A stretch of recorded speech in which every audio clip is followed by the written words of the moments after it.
Iran అమెరికాల మధ్య ఎప్పుడు ఏం జరుగుతుందో అర్థం కాని టెన్షన్ నడుస్తుంది.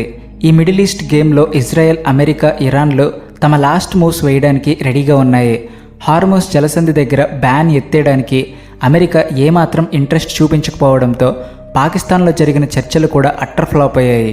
మా భూభాగం నుంచి ఒక్క ఇంచు కూడా వెనక్కి తగ్గే ఛాన్స్ లేదు అని ఇరాన్ తేల్చి చెప్పేసింది. ఏ క్షణంలో అయినా మూడో ప్రపంచ యుద్ధం స్టార్ట్ అయ్యేలా ఉంది.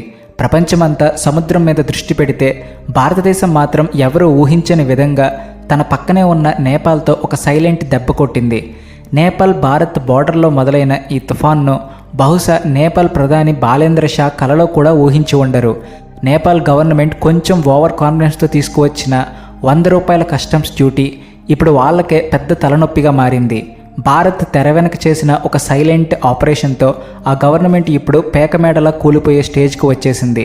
నేపాల్ హోంమంత్రి సుడాన్ గురుంగ్ అప్పుడే రాజీనామా చేసేశారు. ఇది జస్ట్ ట్రైలర్ మాత్రమే, అసలు సినిమా ముందుంది. నేపాల్ గవర్నమెంట్ నిజంగానే పడిపోతుందా?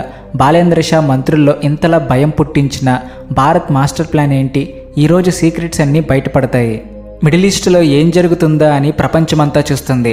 కానీ అస్సలు థ్రిల్లర్ అంతా భారత్ నేపాల్ బోర్డర్లో నడుస్తుంది. భారత్ నుంచి వచ్చే గూడ్స్ మీద రూల్స్ టైట్ చేయాలని నేపాల్ ప్రధాని ఏ ముహూర్తాన్ని డిసైడ్ అయ్యారో కానీ దానికి పెద్ద మూల్యమే చెల్లించుకుంటున్నారు. ఆయన సొంత ప్రజలే రోడ్లెక్కి ధర్నాలు చేస్తున్నారు. ఈ కోపం జనాలది మాత్రమే కాదు, భారత్ కన్నా మేమే తెలివైన వాళ్ళమని ఫీల్ అయిన వాళ్ళ సిస్టమ్ ఫెయిల్యూర్కి ఇది పెద్ద ఎగ్జాంపుల్. బోర్డర్ దగ్గర తెచ్చిన ఈ ₹100 ట్యాక్స్ వినడానికి చిన్న అమౌంటే అనిపించవచ్చు, కానీ దీనివల్ల బోర్డర్ ఏరియాలో ఉన్న మొత్తం ఎకానమీ షేక్ అయిపోయింది.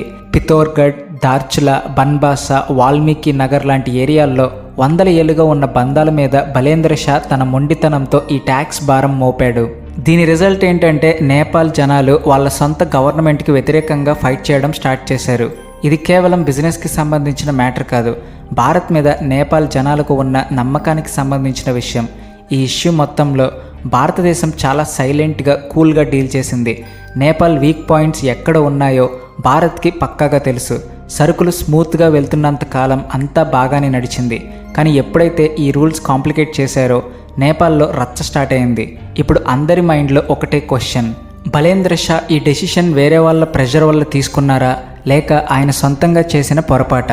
పెద్ద దేశాలు యుద్ధాల్లో బిజీగా ఉన్నప్పుడు పక్కనున్న చిన్న దేశాలు అడ్వాంటేజ్ తీసుకుని వాళ్ళ బోర్డర్స్ మార్చాలని చూస్తుంటాయి.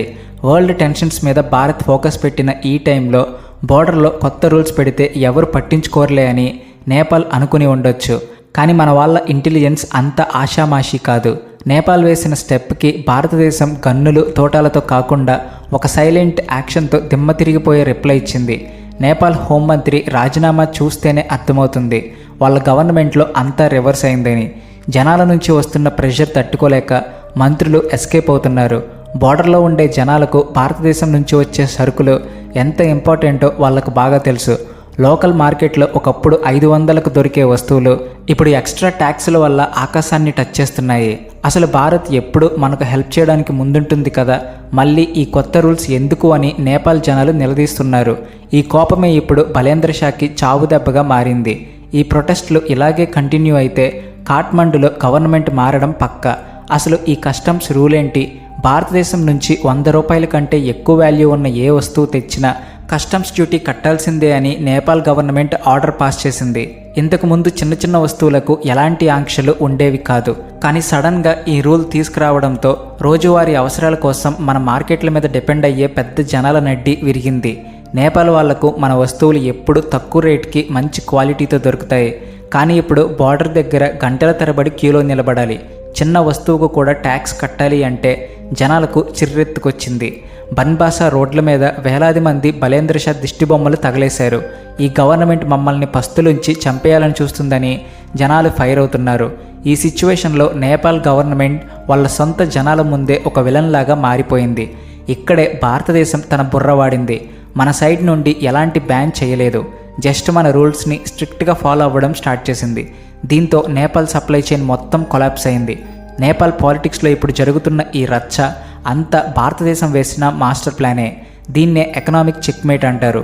బహుశా చైనా హెల్ప్ చేస్తుంది, మన ఎకానమీ సెట్ అయిపోతుంది అని బలేంద్ర షా గవర్నమెంట్ గాల్లో మేడలు కట్టి ఉండొచ్చు. కానీ రియాలిటీ వేరేలా ఉంది. చైనా ఎప్పుడు మాటలే తప్ప గ్రౌండ్ లెవెల్లో ఒక్క పైసా కూడా హెల్ప్ చేయదు. మరోవైపు భారతదేశంతో ఉన్న బిజినెస్ రిలేషన్స్ని ఏ దేశం రీప్లేస్ చేయలేకపోయింది. మనీ లాండరింగ్ ఆరోపణలు, చెత్త పాలసీల వల్ల జనాలకు గవర్నమెంట్ మీద నమ్మకం పోయింది. ఇప్పుడు మిగతా మంత్రులు కూడా క్యూలో ఉన్నారని, రాబోయే రోజుల్లో బలేంద్ర షా ఒంటరవ్వడం గ్యారంటీ అని టాక్ నడుస్తుంది. భారతదేశం స్టాండ్ చాలా క్లియర్గా ఉంది. మేం ఎవరి ఇంటర్నల్ మ్యాటర్స్లో తలదూర్చాం, కానీ మా ఇంట్రెస్ట్లకి, మన జనాల రిలేషన్స్కి డ్యామేజ్ జరిగితే మాత్రం సైలెంట్గా చూస్తూ కూర్చోమని గట్టిగా చెప్పకనే చెప్పింది. ఉప్పు నుంచి నూనె వరకు అన్నీ మన దగ్గర నుంచే నేపాల్ పర్వతాల్లోకి వెళ్తాయి. ఎప్పుడైతే ట్యాక్స్ రూల్స్ వచ్చాయో ఈ వస్తువులన్నీ షార్టేజ్ అయ్యాయి. బ్లాక్ మార్కెట్ పెరిగిపోయింది. నిన్నటిదాకా గవర్నమెంట్ని సపోర్ట్ చేసిన సామాన్యుడు కూడా ఈరోజు రాళ్లు పట్టుకుని రోడ్డెక్కాడు. భారతదేశంతో తమకున్న బంధం పాలిటిక్స్కి అతీతమైనది అని నేపాల్ జనాలు ఓపెన్గా చెబుతున్నారు. ఈ ఎమోషనల్ కనెక్షనే భారత్కి ఉన్న అతిపెద్ద పవర్. ప్రస్తుతం అక్కడ పరిస్థితి ఎంత దారుణంగా ఉందంటే ప్రొటెస్టులు చేస్తున్న జనాలను ఆపడానికి నేపాల్ పోలీసులు కూడా వెనకడుగు వేస్తున్నారు. ఎందుకంటే వాళ్ళ ఇంట్లో వండే రేషన్ కూడా అదే బార్డర్ దాటి రావాలని వాళ్లకు తెలుసు. ఇంకోవైపు ప్రపంచం అంతా మూడో ప్రపంచ యుద్ధం అంచున నిలబడి ఉంది. ఒకవేళ వాళ్ళు హార్ముజ్ జలసంధిని బ్లాక్ చేస్తే మొత్తం వరల్డ్ ఎకానమీ క్రాష్ అయిపోతుంది. ఇలాంటి క్రిటికల్ టైంలో భారతదేశం తన చుట్టుపక్కల ఎలాంటి డిస్టర్బెన్స్ ఉండకూడదని కోరుకుంటుంది. అలా అని మన సెక్యూరిటీ విషయంలో కాంప్రమైజ్ అవ్వదు. భారతదేశంతో కలిసి నడిస్తేనే నేపాల్ బాగుపడుతుంది. కానీ చైనా చేతిలో పావుగా మారి మనకు ఎగెనెస్ట్గా వెళ్తే మాత్రం లాభం లేదని వాళ్ళు రియలైజ్ అవ్వాలి. ఎలాంటి యుద్ధం లేకుండా, ఒక్క బుల్లెట్ కూడా కాల్చకుండా నేపాల్ గవర్నమెంట్ని మోకాళ్ళ మీద కూర్చోబెట్టింది మన దేశం. ఇదే 2026 నాటి కొత్త డిప్లొమసీ. ఇక్కడ పవర్ చూపించడానికి మిసైల్స్ అక్కర్లేదు, ఎకనామిక్ డెసిషన్స్ చాలు. బలేంద్ర షా రిజైన్ చేస్తారా లేక భారతదేశం ముందు తలొగ్గి ఈ రూల్స్ వెనక్కి తీసుకుంటారా? ఈ క్వశ్చన్ ఇప్పుడు నేపాల్లో ప్రతి గల్లీలో వినిపిస్తుంది. నేపాల్తో చేయాల్సిన చాలా పెద్ద ప్రాజెక్టుల ఫైల్స్ని భారత్ పక్కన పెట్టేసిందని ఇన్సైడ్ సోర్సెస్ చెబుతున్నాయి. కరెంట్ కొనుగోళ్లు, కొత్త రోడ్ల నిర్మాణం అన్నీ ఆగిపోయాయి. నేపాల్ జీడిపిలో సగం మన దగ్గర నుంచి వెళ్లే బిజినెస్ మీదే నడుస్తుంది.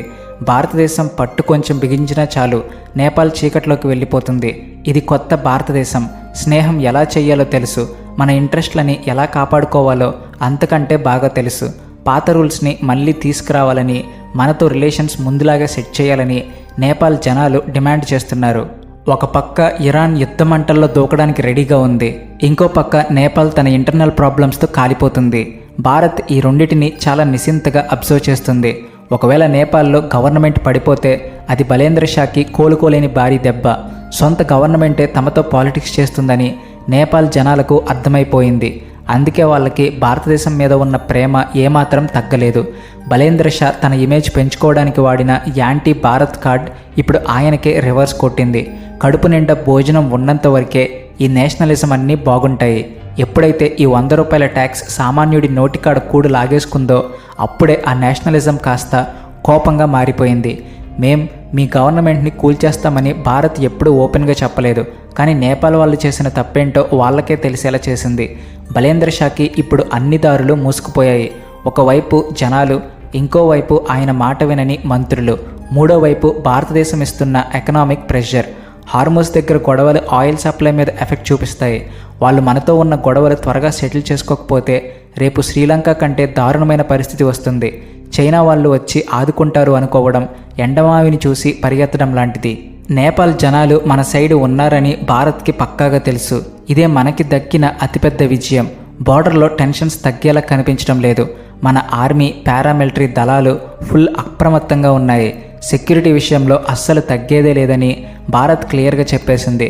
మా పూర్వీకులు భారతదేశంతో ఒక రక్త సంబంధం పెట్టుకున్నారు. ఈ రాజకీయ నాయకులు కొన్ని రూపాయల కోసం దాన్ని తెంచలేరు అని జనాలు గట్టిగా అంటున్నారు.